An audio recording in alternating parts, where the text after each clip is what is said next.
আজকে আমি তোমাদের সঙ্গে শেয়ার করব যেটা সেই রেসিপিটা হলো কড়াইশুঁটির পরোটা। নমস্কার বন্ধুরা, শ্রাবণীর পাকঘরে সবাইকে স্বাগত জানাই। আশা করি তোমরা সবাই ভালো আছো, আমিও ভালো আছি।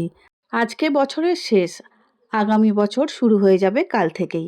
সবাই খুব ভালো থাকবে, অগ্রিম শুভেচ্ছা জানাই সবাইকে। Happy new year. কড়াইশুঁটির পরোটার সঙ্গে আলুর দম বানিয়েছিলাম কড়াইশুঁটি দিয়েই। এরকম নরম তুলতুলে আটার পরোটা কড়াইশুঁটি দিয়ে খেতে কার না ভালো লাগে। কড়াইশুঁটির পুরে ঠাসা পরোটা আমি কেমন করে বানালাম সেটাই আজকে তোমাদের সঙ্গে শেয়ার করছি। তাহলে চলো বানানো শুরু করা যাক।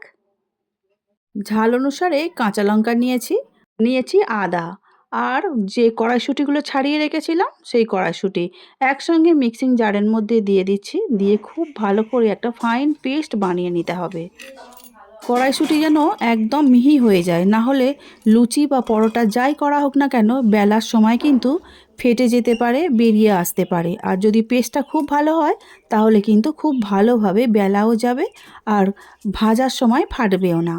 আমারও এদিকে কিন্তু খুব ভালো করে বাটা হয়ে গেছে মিক্সির মধ্যে। এদিকে একটা ফ্রাইং প্যান বসিয়ে দিয়েছি, সাদা তেল 1 চামচ কালো জিরে দিয়ে দিলাম। চাইলে এখানে হিংও দিতে পারো। আমি কালো জিরাটা একটু ভালো করে ভেজে নিয়েই এর মধ্যে দিয়ে দেব বেটে রাখা কড়াইশুঁটি। লুচি কিংবা পরোটা কড়াইশুঁটি বেটেই কাঁচাই অনেক সময় আটা দিয়ে মেখে তৈরি করা যায়, ঠিকই কথা, কিন্তু আমার মনে হয় একটু ভেজে নিলে না স্বাদটা কিন্তু অনেকটাই ভালো হয়ে যায়। সেই জন্য আমি কড়াইশুঁটির কচুরিটা করেছিলাম, একটু ভেজে নিয়েছিলাম। আর এবারে পরোটা বানাচ্ছি সেটাও ভেজে নিচ্ছি। এর মধ্যে দিয়ে দেব স্বাদ অনুসারে চিনি। কচুরি বা পরোটা এই কড়াইশুঁটি দিয়ে বানালে না একটু মিষ্টি মিষ্টি খেতে ভালো লাগে, সেই জন্য চিনিটা একটু বেশি করে দিলাম। আর ভাজা জিরে 1 চামচ দিয়ে দিচ্ছি, গুঁড়ো করা। ভাজা জিরেটা দিলে গন্ধটা খুব ভালো হয়, সেই জন্য আমি জিরে ভাজার গুঁড়োটা দিয়ে দিয়েছি। আর দিয়েছি অল্প করে স্বাদ অনুসারে নুন। সব কিছু দেওয়া হয়ে গেছে। এবারে ভালো করে নাড়াচাড়া করে জলটা শুকনো হওয়া পর্যন্ত কড়াইশুঁটির পেস্ট ভেজে নিয়ে পুর বানিয়ে নিতে হবে। এখন পুর বানানোটা আমাদের কিন্তু রেডি হয়ে গেছে, একটা প্লেটের মধ্যে তুলে নিয়েছি। আচ্ছা, রান্না করার শুরুতেই বলে দিই আমি কিন্তু ময়দার ব্যবহারটা আজকে করছি না। আটা মেখে নিয়েছি আগে থেকে, মাখাটা আর দেখালাম না। এবারে লেচিটা করে নিয়েছি, যেহেতু পরোটা করব লেচিগুলো একটু বড় বড়ই করেছি। একটা লেচি নিয়ে হাতের সাহায্যে বাটির আকার শেপ দিয়ে পুরগুলো দিয়ে দিতে হবে। যেমন ইচ্ছা পুর ভরে নিতে পারো, কম বেশি নিজেদের প্রয়োজন অনুসারে পুর দিয়ে মুখগুলোকে হাতে চেপে নিয়ে বন্ধ করে দিতে হবে। তারপর লেচি পাকিয়ে সুন্দর করে বেলে নিতে হবে। হ্যাঁ বন্ধুরা, হাতে যদি সময় কম থাকে আর যদি খাওয়ার ইচ্ছা থাকে কচুরি কিংবা লুচি, তাহলে বানিয়ে নিতে পারো খুব সহজেই। কচুরির জন্য কড়াইশুঁটিটা মিক্সিতে ভালো করে বেটে নেওয়ার পরে কড়ার মধ্যে তেল দিয়ে কালো জিরে, আদা আর হিং খুব ভালো করে ভেজে নেবে। নিয়ে আর ওই কালো জিরে, হিং আর আদা বাটা কড়াইশুঁটি বাটার সঙ্গে খুব ভালো করে হাত দিয়ে হোক চামচ দিয়ে হোক ভালো করে মাখিয়ে নিতে হবে। তারপরে ওটা দিয়েই তুমি পুর ব্যবহার করতে পারো বা ওর ওপরেই ময়দা বা আটা দিয়ে একসঙ্গে ভালো করে মেখে নিতে পারো। তাহলে ভাজাভুজি ঝামেলা ছাড়াই কচুরির জন্য পুর রেডি হয়ে যাবে। আর খুব তাড়াতাড়ি কচুরি কিংবা লুচি বানানোও হয়ে যাবে। তোমাদের সঙ্গে গল্প করতে করতে আমার সমস্ত পরোটার পুর ভরা হয়ে গেছে। এবারে হাত দিয়ে কিছুটা ফ্ল্যাটেন করে নেব, নিলে ফেটে যাওয়াটা চান্স থাকে না। আটা দিয়ে সুন্দর করে যেমন প্রয়োজন হবে সেই অনুযায়ী বেলে নিতে হবে। যেমন ইচ্ছা সেই অনুযায়ী শেপ দিয়ে দেবে। আমি গোল গোল করেই করে নিচ্ছি। বেলাটা কিন্তু আস্তে আস্তে ধরে ধরেই বেলতে হবে, না হলে কিন্তু ফেটে যাওয়ার চান্স থাকে। এই শীতের সময় তো নানা রকম খাওয়ার ইচ্ছা বাড়ির লোকের আবদার লেগেই থাকে। কি খাবে না খাবে সারাদিন ধরে শুধু ভাবতেই থাকে। ওনাদের আর কি আজকে, ওনারা শুধু অর্ডার করতে পারলেই হলো, বানিয়ে যেতে হবে আমাদের। আর এটাও ঠিক, মানতেও হবে, ওরা আবদার করে বলেই আমরা বানাই বলে আমরাও তো খাই। তাহলে আর চিন্তা করে লাভ নেই, ভালো ভালো খাবার বানাতে হবে আর সবাইকে খাইয়ে নিজেও খেতে হবে। এখন আমার পরোটা বেলা সব শেষ হয়ে গেছে। এবারে পরোটাগুলো ভেজে নেব। একটা একটা করেই পরোটা আমি ভাজতে থাকবো।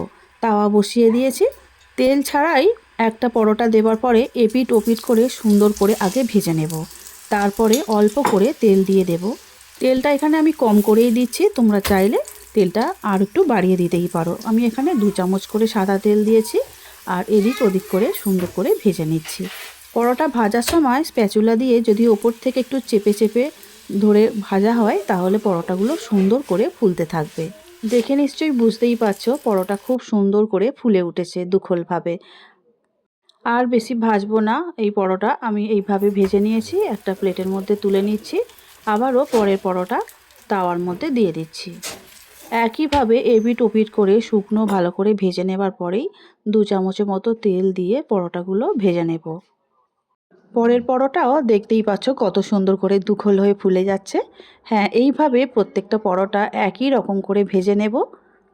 লুচি বা পরোটা ময়দা দিয়ে খেতেই ভালোবাসি আমরা সাধারণত, কিন্তু অনেক সময় শরীরের কথা ভেবেও ময়দা দিয়ে খেতে চাইলেও খাওয়া হয়ে ওঠে না।